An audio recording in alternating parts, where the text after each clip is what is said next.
At least structure yourself in a way where you can hang on to the platform that's able to generate and spin off new companies and sell only the things that the buyers want.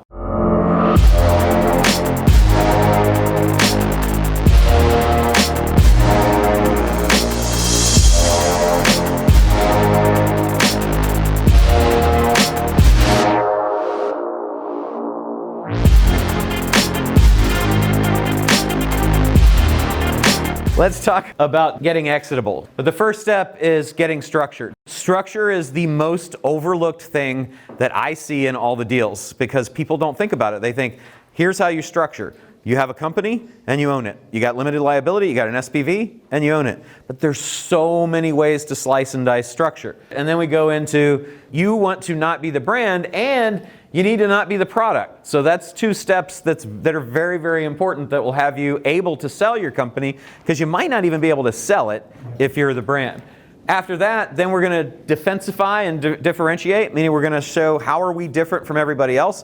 That is going to be very important to anyone who's buying because if you're not different, then there's no barriers to competition. There's no unique tradable, what they call privileged tradable assets like patents, trademarks, copyrights, nothing to set you aside, no brand, then you're a commodity. You might as well be a golf ball seller or a rubber band seller or gasoline. Then you get into productizing any services you have. So all of you who are service businesses, the services can't be customized. They need to be commoditized. If they're not, then you're going to have scale problems. After you do that, then you get to recurify. How can you get recurring revenue?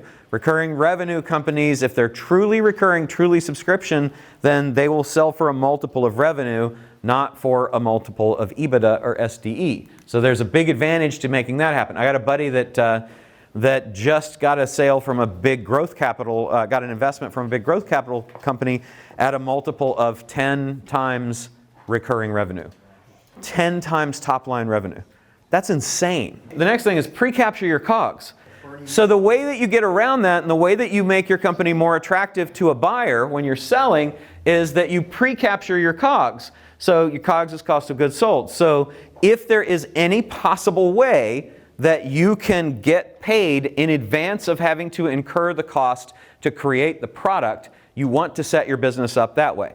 That applies in both service businesses and inventory businesses. So that can be a deposit to order. Then design an actual amazing customer experience. We'll go through the customer experience exercise. Those companies are worth so much more than other companies. Next step is how can you scale your deliverability? You need to be sure that the company can scale, that you can deliver when you get twice, thrice, 10 times the orders that you've got now. You want to be able to deliver your stuff. Then get rid of everything else. Look at everything that is meeting all of these top things that we've gone through so far and get rid of everything else that's not, because that stuff is slowing you down. It's slowing you down, it's dragging down your profits, and it's going to keep you from focusing on the things that are scalable and sellable. After that, you want to scale your marketing and you want to scale your sales team. Then you want to add managers because chances are you can get all the way to I've got a great product and I've got good marketing and I've got a sales team now, but it's just us and the sales team is run by me and the marketing is run by me. I've got a marketing gal and I've got a sales guy, right?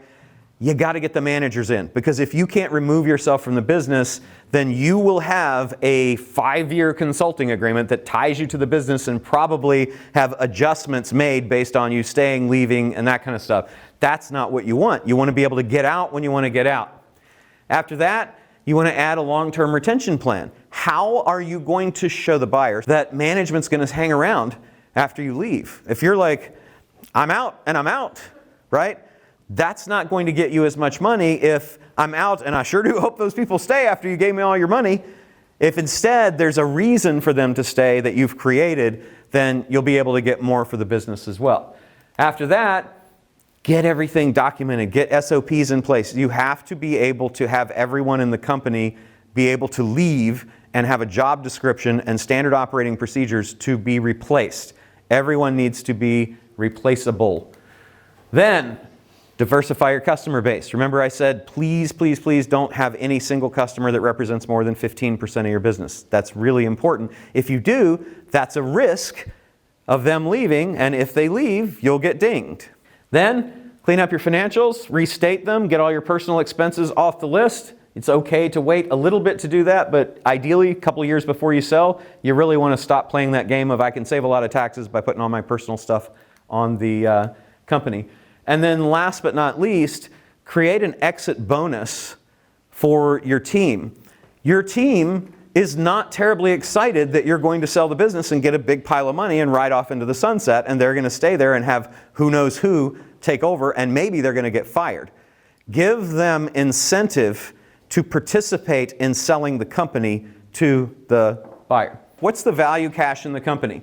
So you have your profit centers, and then you have tangible assets and intangible assets. Profit centers are the things that make money, and then to make money, you probably have some assets that you can hold in your hand. Those are tangible assets.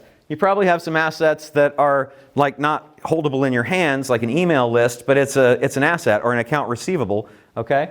And then think about, what are my objectives when I'm structuring? There's a whole bunch of different ones, and you might have 2 of these or 5 of these or 3 of these, right? But think about, are laws important to you? Is the choice of law that's going to apply to you important?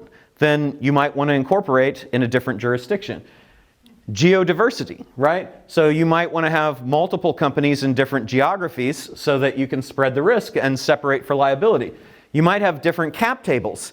Like, rather than just having one company that's owned by the people that own the company, maybe when you launch a new product line or do something new, you start a new company and your company owns part of it, but the new people that are going to come in and fund it don't get to participate in the success of the whole company. They only get to participate in the success of the thing they're putting the money into, right? Cap table, for those of you who don't know, is basically like who owns the company. Maintain control. I'll show you all kinds of ways to lose control, people that have lost control that are famous, like Steve Jobs, and how you can avoid that. Funding friendly. When I came into the digital marketer companies, we were a limited liability partnership. Save taxes. You might want to structure yourself to be able to save taxes. Maybe you've got lots of international transactions, and like Apple, you want $100 billion offshore, so you put your servers in Liechtenstein, right? You might want to prep the company for sale, and that means you're going to do things differently, or you might want to just simply limit your liability. So these are all the different reasons that you might choose different types of entities located in different places.